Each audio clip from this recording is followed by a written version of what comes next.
centenas de milhões de dólares foram queimados. Vidas foram tragicamente perdidas. Países mergulharam em uma crise econômica.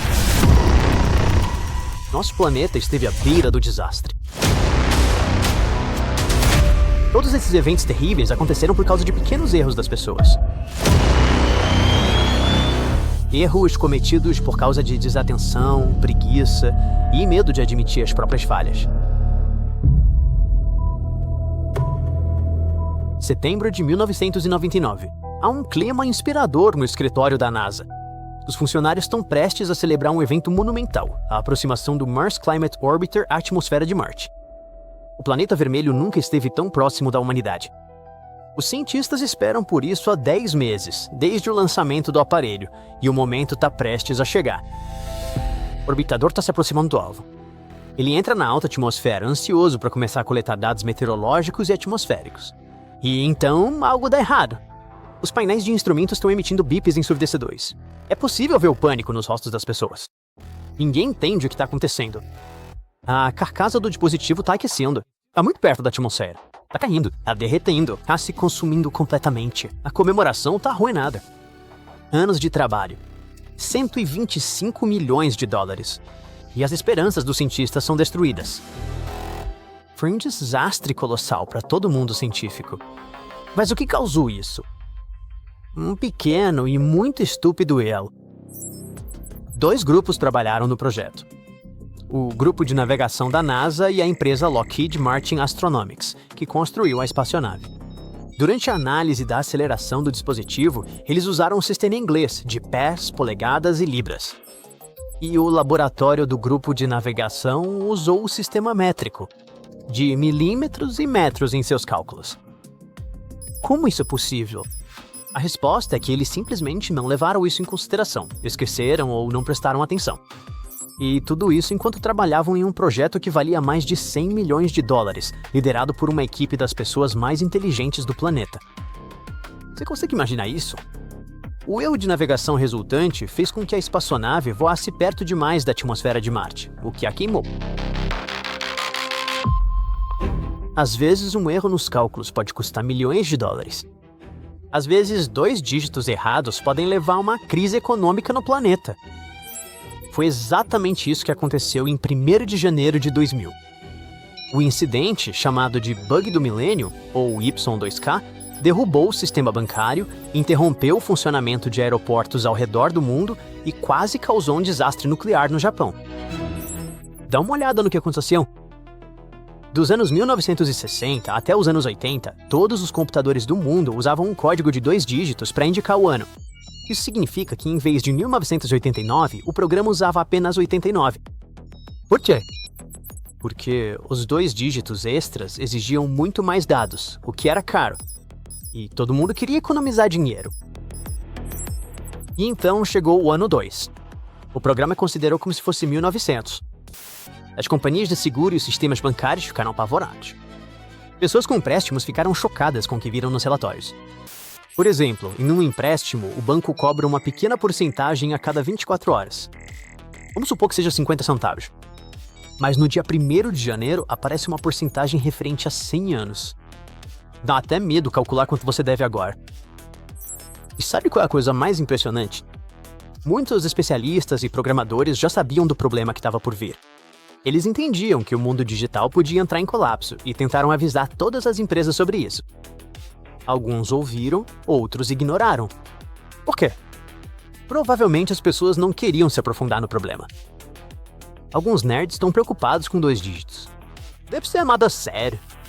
Ninguém queria se esforçar e gastar dinheiro para reformatar os sistemas operacionais. Transferências de dinheiro, impostos, transações de seguros, caixas registradoras eletrônicas. Tudo estava quebrado. As pessoas estavam impotentes diante do apocalipse digital. Os horários de voos mostravam datas de 1900. Os controladores não conseguiam coordenar os pilotos, e o trabalho em todos os aeroportos foi prejudicado. O erro de programação fez com que o equipamento de radiação parasse de funcionar na usina nuclear no Japão. Isso prometia um desastre nuclear, mas felizmente a usina tinha instalações de backup. Programadores e cientistas do mundo todo começaram a atualizar os programas de computador. Eles mudaram o código de parâmetros de 2 dígitos para 4 dígitos. Era 00, mas depois virou 2000. Bom dia, aqui é a Kristen McCarless. Veja, tivemos uma conduta negativa, perdemos o Bentley. Uma tragédia nacional com a explosão do ônibus espacial Challenger. Um dos piores desastres da indústria espacial é o desastre do Challenger, que aconteceu em 28 de janeiro de 1986 e tirou a vida de vários astronautas. O país inteiro estava assistindo a esse evento. A bordo, além dos astronautas profissionais, estava Christa McAuliffe, uma professora comum de escola. Ela foi a primeira cidadã do céu a ir ao espaço sem ser de fato uma astronauta. A contagem regressiva terminou. A nave estava decolando. Passou 1 minuto, mais 10 segundos e depois mais 3. E então a tragédia aconteceu. O ônibus espacial explodiu em chamas. Jatos de fogo saíram da lateral de um dos motores. O fogo queimou a parede do tanque de combustível. A fuselagem foi instantaneamente coberta por chamas e explodiu, com 7 tripulantes dentro. Foi o desastre espacial mais trágico e de maior escala da história. O erro que levou ao desastre não ocorreu por causa de cálculos incorretos, mas sim por conta de anéis de vedação de borracha instalados entre o segmento mais traseiro do propulsor sólido direito do ônibus espacial. Essas vedações deveriam impedir o vazamento de gases de escape, mas a borracha de que eram feitas foi danificada pelas baixas temperaturas. A noite anterior ao lançamento foi fria. Os anéis de borracha ficaram cobertos de gelo e perderam sua elasticidade e resistência. E no dia seguinte, isso causou um terrível desastre. Um jato de gás quente escapou por uma rachadura no anel e perfurou um tanque de combustível em questão de segundos. Mas como isso pode acontecer na principal agência espacial do mundo? Por que ninguém percebeu o erro? A incompetência dos profissionais, a falta de vontade de se aprofundar no problema. O que eles estavam pensando e por que nenhum deles teve a ideia de que esse detalhe poderia levar à morte de 7 pessoas? Os desenvolvedores do anel alertaram sobre o defeito na borracha muito antes do voo, mas a comissão responsável pelo projeto ignorou esse aviso. Descuido, irresponsabilidade ou uma combinação monstruosa de circunstâncias levaram à catástrofe. Mas o trabalho para corrigir os erros foi concluído. A NASA gastou 2 bilhões de dólares para fazer cerca de 400 melhorias em seu sistema de segurança e relatórios. Infelizmente, isso não pôde trazer a tripulação de volta à vida.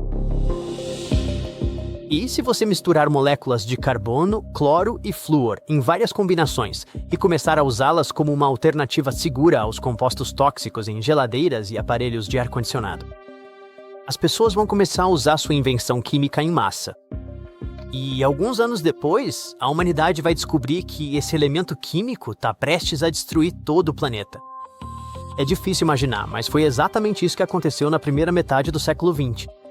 O engenheiro químico Thomas Midgley-Dinah criou os clorofluorcarbonetos, uma substância especial que substitui os compostos tóxicos usados em eletrodomésticos, não só em geladeiras e aparelhos de ar-condicionado, mas também em ladas de aerossol, como sprays de cabelo ou inaladores para asma. Naquele momento, as pessoas começaram a liberar uma enorme quantidade de CFCs na atmosfera. Toneladas desse gás aparentemente inofensivo preencheram o céu. Ninguém suspeitava que isso poderia levar a algo terrível. Enquanto isso, graças aos CFCs, começaram a se formar buracos na camada de ozônio da atmosfera. A camada de ozônio da Terra nos protege dos raios ultravioleta, que em grandes doses causam doenças terríveis nos seres humanos e destroem plantas, animais e árvores. E se a camada de ozônio for completamente destruída, a vida na Terra pode desaparecer. O CFC quase conseguiu isso. Será que o engenheiro percebeu aonde isso levaria? Sua invenção era única, e por isso era impossível prever suas consequências. Por que outros cientistas não mencionaram isso? Ninguém previu que isso poderia acontecer. Bem, era o começo do século XX. A ciência ainda não era tão desenvolvida quanto é hoje. E ninguém sabia como os CFCs afetavam a natureza. O que é que isso nos ensina? Não devemos brincar com coisas sobre as quais não sabemos muito. Felizmente, em 1985, os cientistas perceberam o erro. Eles viram que um buraco gigante na camada de ozônio havia se formado sobre a Antártida. Cientistas e ativistas do mundo todo se uniram para pedir a toda a humanidade que parasse a produção e o uso de CFCs. Uma rede próxima dessas pessoas levou ao Protocolo de Montreal, um acordo global dedicado a proteger a camada de ozônio. Quase todos os países do mundo participaram da lei. De acordo com a avaliação mais recente de 2022, os cientistas preveem que a camada de ozônio voltará aos níveis de 1980, antes do buraco na camada de ozônio se formar por volta de 2066 sobre a Antártida, 2045 sobre o Ártico e 2040 na maioria das outras regiões do planeta.